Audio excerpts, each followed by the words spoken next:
This week we celebrate Vocations Awareness Week, so we're thrilled to have a couple guests with us today. We have two seminarians from the Archdiocese who are here, and one of them, Mike, will speak at the end of Mass, so we certainly welcome them here. They drove a long way to get up here from Cincinnati, so we're pleased to have them here today. Our readings focus on the virtue of generosity this morning. In the first reading, we have a drought that's going on in Israel.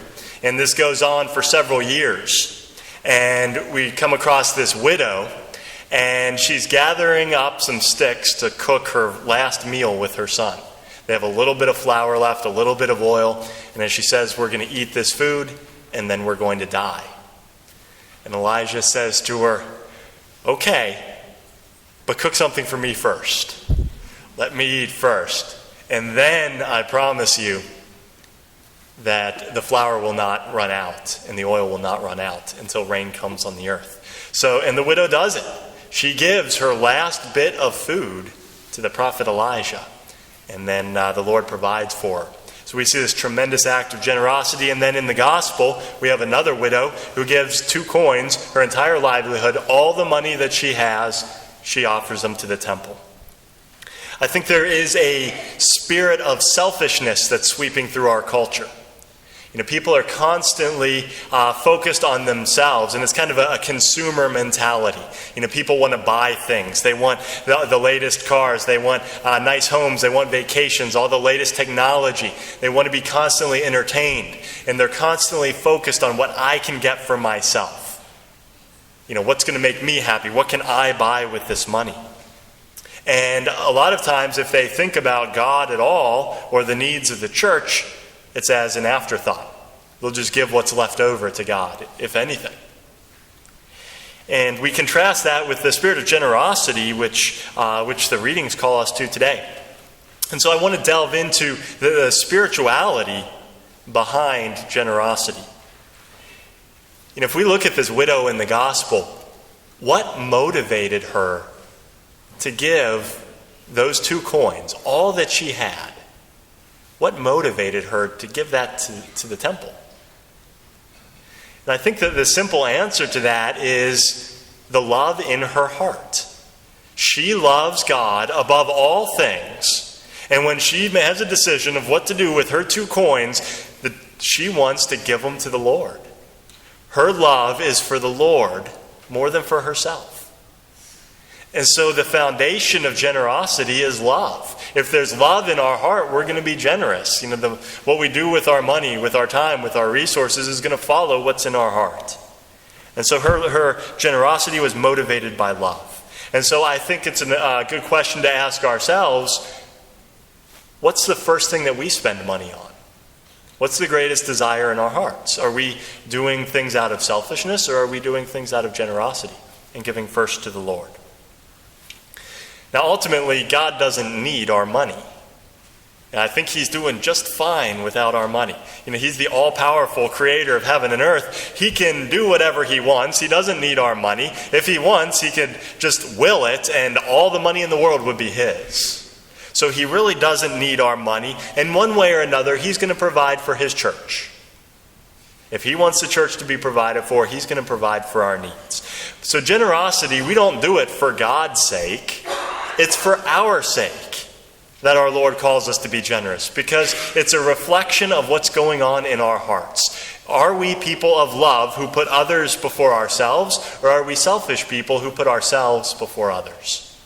And so generosity is meant to open up our hearts. It's something that our Lord calls us to do, to open our hearts. And ultimately, the Lord has given us everything that we have. He's created us. He's brought us into existence. And our destiny is to spend eternity with Him. And so if we truly love Him, then our generosity should follow that. I want to pull a story from the Old Testament to kind of illustrate the importance of generosity. If we go all the way back to the beginning of creation with Cain and Abel, the children of Adam and Eve, they both made a sacrifice. Abel was a shepherd, and it says that he offered the firstlings of his flock as a sacrifice to the Lord. He gave the first and the best to the Lord. And the Lord was pleased with his sacrifice, and he accepted it. Cain was a farmer. He kept the first fruits for himself, and he gave God just some of the produce. So he didn't give God the best, and God rejected his sacrifice and told him, if you do well, I will accept your sacrifice. But I warn you that sin is at your door. And Cain doesn't listen to the warning. And so he ends up, as we know the story ends, he kills his brother and sets himself on a path directly opposed to God. And so we see the contrast between Abel, who gave generously the first and the best to God, versus Cain, who withheld it for himself. The Old Testament custom was to tithe, meaning people would give 10% of their income to the Lord, and not just any 10%, but the first 10%.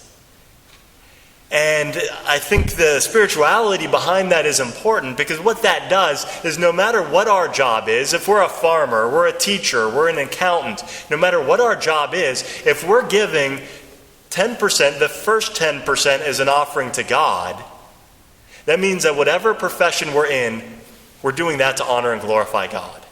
It sanctifies, it makes holy whatever profession we're in. If we're farmers, we're farming first and foremost for God. It becomes an act of prayer and an act of holiness when we do that. I was talking to somebody, a parishioner, a while back who didn't used to tithe, and they were talking to someone who did tithe.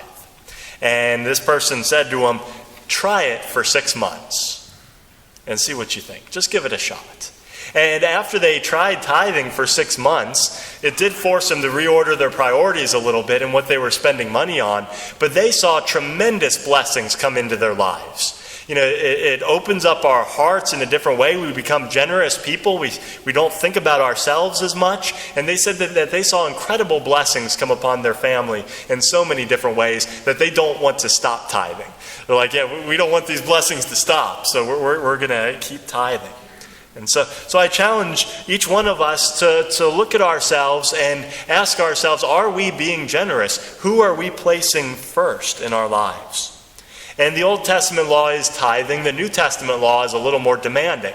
It's simply the law of generosity, because some people can probably afford to give more than 10%. And so we can't just stop at 10% if we can afford to be more generous than that. So the New Testament law is to be generous. And generosity goes beyond finances. It also applies to how we use our time. There's a rule that applies in the business world and in the church world. It's the 80-20 rule. I'm sure some of you have heard of that. 80% of the work is done by 20% of the people. And 20% of the people do the 80%. Did I get that right? I think I did.